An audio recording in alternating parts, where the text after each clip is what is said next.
Students, आज हम पढ़ेंगे chapter 6 physical and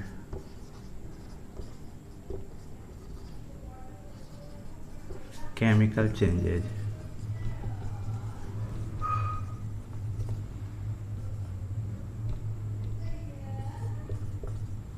physical means होता है भौतिक और केमिकल मीन्स होता है रासायनिक और चेंज मीन्स होता है बदलाव।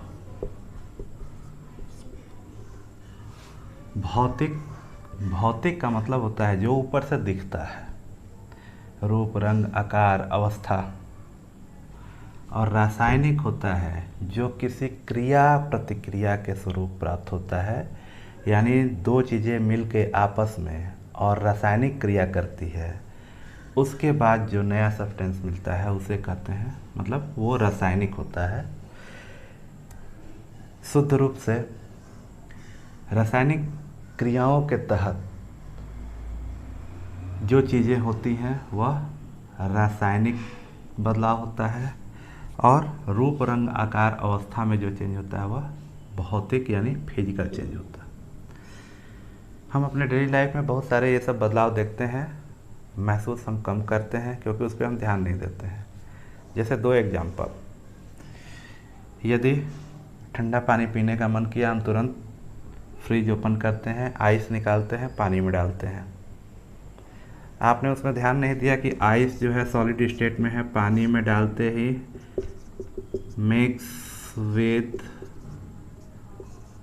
वाटर, ये अगेन मेल्ट हो जाता है और यह वाटर में मिल जाता है, यानी वाटर बन जाता है। अगेन हम नेक्स्ट टाइम के लिए आइस बनाना चाहते हैं, इसको जो है फ्रीज करते हैं, और फ्रीज करते हैं तो यह आइस बन जाता है। यानी सॉलिड से लिक्विड बनाए, लिक्विड से सॉलिड बनाए। यह जो है हम ध्यान नहीं देते, लेकिन यह चेंज होता है। एक चेंज ये भी महसूस करते हैं। दूसरा चेंज ये है कि मिल्क जो है सबके घरों में आता होगा। कभी जब मिल्क ज़्यादा हो जाता है या फिर कुछ दूसरा खाने का मन करता है, हम इस मिल्क को वार्म करते हैं, यानी गर्म करते हैं, प्लस इसमें कर्ड की कुछ मात्रा मिलाते हैं। Next morning setting of curd, यानी जमा हुआ दही मिलता है। अब इसमें हम देखते हैं कि पहले मिल्क लिए थे, उसको गर्म किए, इसमें थोड़ा सा एक दूसरा सब्सटेंस मिला है, दही, थोड़ी सी मात्रा, और यह पूरा का पूरा एंटायर मिल्क हमें दही के रूप में प्राप्त हुआ। तो यह भी एक चेंजेज हुआ। तो इस प्रकार ये दो चेंजेज हम देखते हैं। एक जो है इसके कारण बना, यानी कि इसमें रासायनिक क्रिया हुई, और यह जो है भौतिक क्रिया, यानी कि उसके रूप रंग आकार में परिवर्तन हुआ। और इसमें रूप रंग आकार की बात नहीं, इसमें जो क्रिया हुई उसके फलस्वरूप एक दूसरा हमें पदार्थ मिला। तो व्यापक रूप यानी ब्रॉड वे में इसे हम इस जो चेंजेज हमारे आसपास होते हैं, जिनको हम देखते हैं, उसको दो प्रकार से डिनोट कर सकते हैं। पहला फिजिकल चेंज, दूसरा केमिकल चेंज। ठीक, फिजिकल चेंज और केमिकल चेंज। अब कुछ एग्जाम्पल हम लेते हैं, और एग्जाम्पल के फलस्वरूप हम समझते हैं कि ये क्या होता है। अब फिजिकल चेंज के बारे में पढ़ रहे हैं, थोड़ा सा एक पहला एक्टिविटी लेते हैं। सपोज कीजिए आपके पास एक स्क्वायर के रूप में ये पेपर है।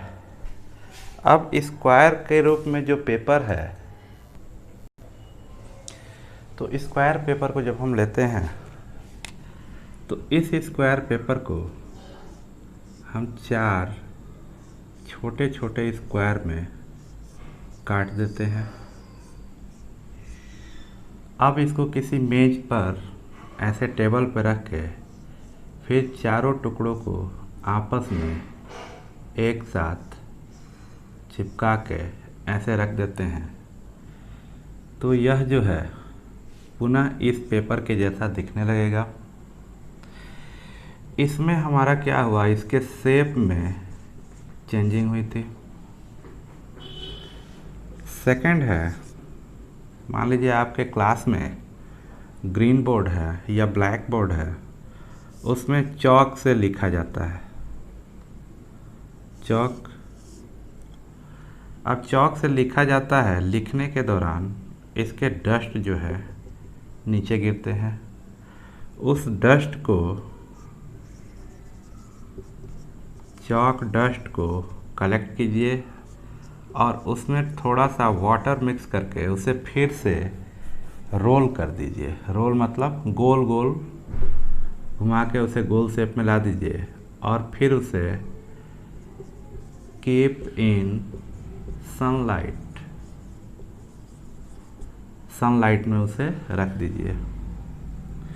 जब रख देंगे तो वापस वह पुनः चॉक बन जाएगा। इसके बाद थर्ड आप एक और एक्टिविटी कर लीजिए। आइस का ये ब्लॉक है या क्यूब बोलते हैं उसे, आइस क्यूब। आइस क्यूब मतलब फ्रिज से जो आइस के टुकड़े आप फ्रिज के ट्रे में जो रखते हैं और आइस के टुकड़े बन जाते हैं, उसे आइस क्यूब बोलते हैं। आइस क्यूब को ले लीजिए, उसको एक बर्तन में, एक प्लेट में रख लीजिए आइस क्यूब को, और इसे फिर सनलाइट में रख दीजिए। सनलाइट में रखेंगे तो कुछ देर बाद आप देखेंगे कि यह छोटे छोटे टुकड़े बच गए और प्लस वाटर इसमें आ गया, भर गया, यानी कि आइस मेल्ट हो गया और जब मेल्ट हुआ तो वो वाटर के फॉर्म में आ गया। अगर एक और एक्टिविटी करेंगे तो एक कंटेनर ले लीजिए, नीचे से स्टोव जला दीजिए और इसमें पानी रख लीजिए। जब पानी बॉयल होगा, यानी वाटर जब बॉयल होगा, तो इसमें से स्टीम निकलेगी। अब आप ऊपर एक बर्तन रख दीजिए और प्लेट रख दीजिए इसको ढकने के लिए। इस जो प्लेट ढका रहेगा उसके निचले तल पे जो भाप जमी रहेगी, वह जब ठंडी होती है तो फिर देखेंगे कि वह वाटर में चेंज हो जाती है।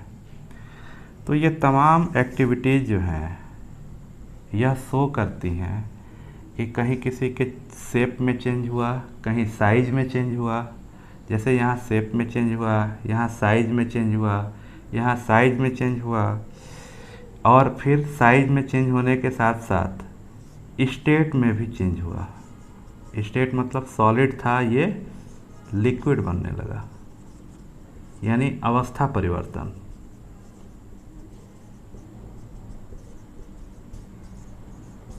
अवस्था परिवर्तन। इस प्रकार जब हम इतने बदलावों से गुजरे तो हम कह सकते हैं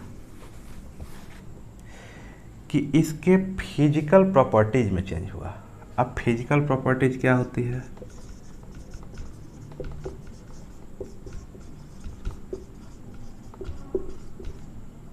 physical properties, shape, size, colour, state. आप लोगों ने देखा कि तमाम एक्टिविटी में यह सब चीज़ें आपको सभी चीज़ें मिली थी, यानी कि ऐसा चेंज जिसमें ये फिजिकल प्रॉपर्टीज के ये जो प्रॉपर्टी दी गई हैं, इसमें चेंज इसी प्रकार के चेंज आते हैं, यानी कि किसी सब्सटेंस के शेप में चेंज हो जाए, किसी के साइज में, किसी कलर में, या किसी के स्टेट में चेंज हो जाए। यानी कि फिजिकल प्रॉपर्टीज में हुए चेंज को हम फिजिकल चेंज कहते हैं।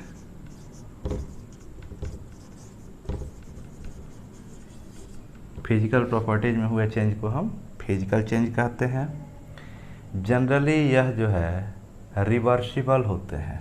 रिवर्सिबल मीन्स यानी कि जैसे बर्फ़ पिघला वाटर में और फिर इसको हम फ्रीज करके आइस बना सकते हैं, यानी रिवर्सिबल हो गया, रिवर्स हो गया। आइस से वाटर, वाटर से आइस। रिवर्स मतलब फिर से बदल के अपने पुनः पहले वाले रूप में आ जाना। लेकिन इसके आगे एक वर्ड लगता है जनरली। एक्सेप्शन भी होता है, कई बार वो चीज़ें नहीं भी होती हैं। उसके बाद फिजिकल चेंज में कोई नया पदार्थ नहीं बनता। No new substance are found in physical changes. जैसे कागज़ को काटे तो कागज़ का टुकड़ा ही रहा, वह किसी और चीज़ का टुकड़ा नहीं बना। तो इस प्रकार हम इतने एक्टिविटी और तमाम डिस्कशन के बाद ये समझे, ये जो फिजिकल प्रॉपर्टीज है, शेप, साइज, कलर, स्टेट, इसमें जब चेंजेज होते हैं तो उसको कहते हैं physical change. Generally physical change जो होते हैं रिवर्सिबल होते हैं और फिजिकल चेंज में कोई नया सब्सटेंस नहीं प्राप्त होता है। तो ये रहा फिजिकल चेंज। अब आप लोगों ने देखा होगा कि बरसात के दिनों में आपके घरों में आयरन गेट होंगे या डोर कह लीजिए, या फिर आंगन के ऊपर जो छज्जे पे लगाया जाता है, या फिर ग्रिल। इसमें आप देखेंगे कि बारिश के दिनों में ब्राउन कलर का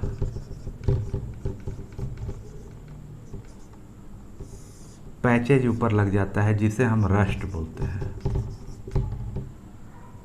जिसे हम रस्ट बोलते हैं। रस्ट यानी अपने भाषा में उसे हम जंग लगना या फिर मूर्छा लगना बोलते हैं। क्योंकि यह जो है केमिकल रिएक्शन के कारण हुआ। केमिकल रिएक्शन कैसे? तो आयरन था,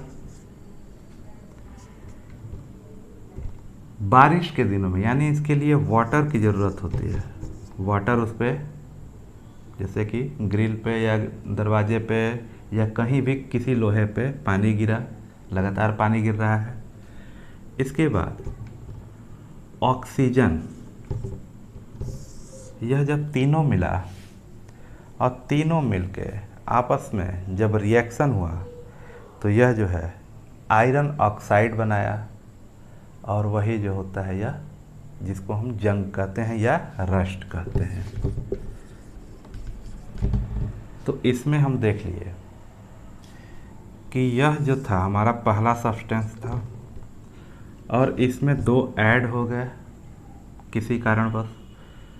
ये जब दोनों इसमें ऐड हुए और ये सभी आपस में मिलके और एक नया सब्सटेंस बना लिए जिसे हम रस्ट कहते हैं। और चूँकि यह प्रक्रिया इस प्रकार से हुई कि इस रस्ट से पुनः हम आयरन नहीं बना सकते। जंग से फिर आयरन बनता है? कभी नहीं बनेगा। तो इस एग्जाम्पल में हम देखते हैं कि जब हम किसी भी पदार्थ में रासायनिक तत्वों के चलते कोई परिवर्तन होता है, यानी केमिकल रिएक्शन के चलते जब कोई परिवर्तन होता है तो एक नया सब्सटेंस, न्यू सब्सटेंस फाउंड होता है। और इस ऐसा ये जो है चेंज हो गया, चूँकि यह केमिकली चेंज हुआ इसलिए इसे हम केमिकल चेंज कहते हैं। सिंस यह जो है जनरली इरिवर्सिबल होता है। इरिवर्सिबल मीन्स इसको फिर से हम आयरन नहीं बना सकते। तो जनरली यह इरिवर्सिबल होता है। और तीसरी बात होती है कि इसमें नया सब्सटेंस हमेशा फाइंड होता है, यानी कि जब भी केमिकल रिएक्शन होता है तो उससे नए पदार्थ हमको मिलते हैं। इसमें नया पदार्थ हमें रस्ट मिला। इसके बाद हम और एग्जाम्पल के थ्रू समझ सकते हैं। जैसे पिछली कक्षाओं में या फिर इसमें पिछले चैप्टर में हमने ये पढ़ा कि ये मैग्नीशियम रिवर है। जब इसको जलाया गया यानी ऑक्सीजन की सहायता से जब ये जला तो यह मैग्नीशियम ऑक्साइड बन गया। बताया था, आप लोगों को याद होगा पिछले चैप्टर में, पिछले चैप्टर जो भी हो। तो जब ये मैग्नीशियम ऑक्साइड बना तो यह जो है बिल्कुल वाइट पाउडर होता है, एकदम प्योर वाइट पाउडर होता है। जब इसको हम थोड़े से वाटर के साथ मिक्स करते हैं और जब हम वाटर के साथ मिक्स करके और इसका लिटमस टेस्ट करते हैं कि यह एसिड है कि बेस है, तो जब हम लिटमस टेस्ट करते हैं तो जो सॉल्यूशन होता है वह मैग्नीशियम हाइड्रोक्साइड होता है।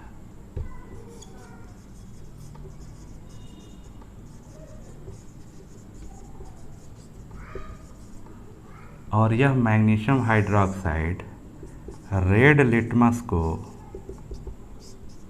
ब्लू कर देता है, रेड लिटमस को ब्लू कर देता है, यानी कि यह नेचर में बेस हुआ। जब यह नेचर में बेस हुआ और पहले हम कभी बेस लिए नहीं थे, यानी कि यहाँ से जब यह हमें पहला पदार्थ प्राप्त हुआ था, यहाँ से इसको हम वाटर के साथ लिए, जब वाटर में इसको मिलाए और केमिकली रिएक्शन वाटर के साथ किया तो यह जो है मैग्नीशियम हाइड्रोक्साइड बना लिया, यानी कि यहाँ पे एक न्यू सब्सटेंस फाइंड हो गया। और न्यू सब्सटेंस जो है पुनः ये मैग्नीशियम ऑक्साइड नहीं बन सकता। तो इस प्रकार इस चेंजेज को भी हम केमिकल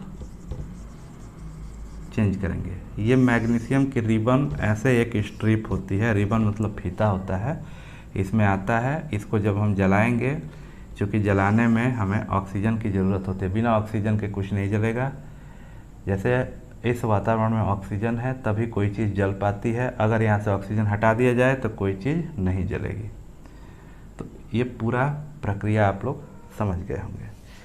नेक्स्ट जो है, इसी में एक और एग्जाम्पल आप लोगों को दिया जा रहा है और वो है कि कॉपर सल्फेट को थोड़ा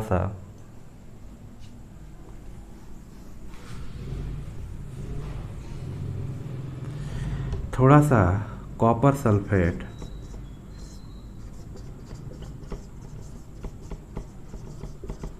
इसको ले लिए। यह सब आप लोगों को लैब में मिलेगा।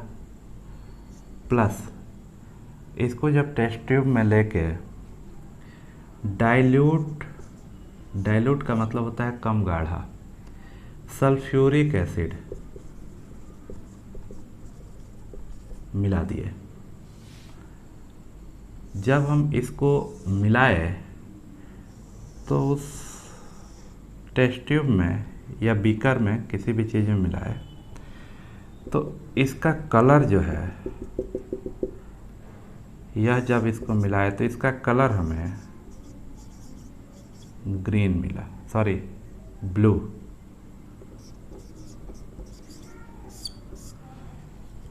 अब इसे हम थोड़ा सा एक टेस्ट ट्यूब में ले लेंगे। जब इस सॉल्यूशन को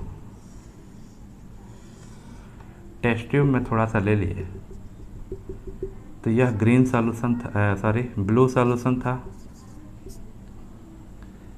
अब इसमें थोड़ा सा इस ब्लू सॉल्यूशन में हम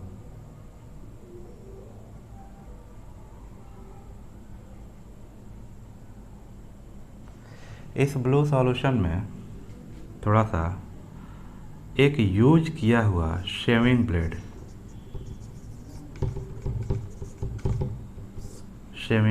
जो ऐसे होता है,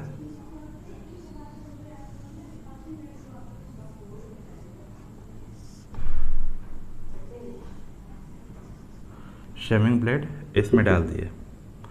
जब शेविंग ब्लेड इसमें डाले तो कुछ देर के बाद हम देखें कि यह जो सॉल्यूशन है इसका कलर ग्रीन हो गया और जो इसमें ये शेविंग ब्लेड डाला गया था यह ब्राउन कलर का हो गया। यानी यह जो ग्रीन कलर हो गया वह आयरन सल्फेट हो गया और इस पे जो ब्राउन कलर आके डिपॉजिट हो गया या पूरा ब्लेड ब्राउन कलर का हो गया, यह जो है इस पे कॉपर आके डिपॉजिट हो गया। अब चूँकि यह जो ब्लेड था यह आयरन का बना हुआ था, यानी कि आयरन के साथ यह जो ब्लू सॉल्यूशन यानी कॉपर सल्फेट और सल्फ्यूरिक एसिड का जो सॉल्यूशन था, इसके साथ जब ये यहाँ पर रिएक्शन किया तो इसका कलर चेंज हो गया, वह ग्रीन कलर में हो गया। प्लस यह जो है इस पे ब्राउन कलर आके पूरा कॉपर का रूप उसमें डिपॉजिट हो गया, मतलब इसके ऊपरी सतह और निचली सतह पे कॉपर डिपॉजिट हो गया।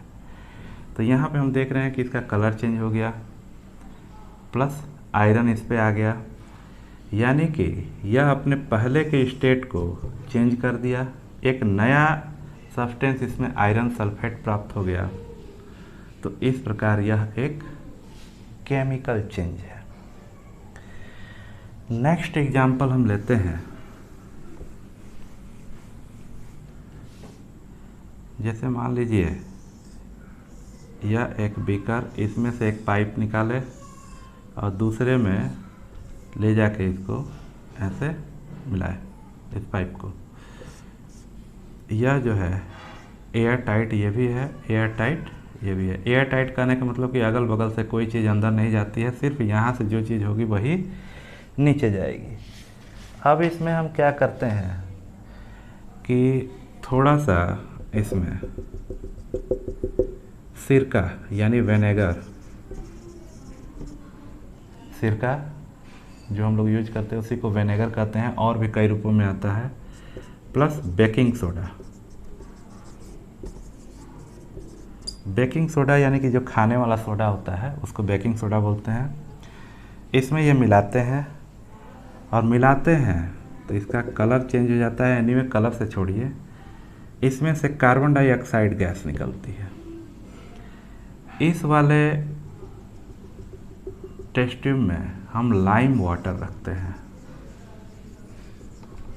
लाइम वाटर वह वाटर होता है जिसमें से मिनरल्स बिल्कुल नहीं होते हैं, मिनरल्स सारे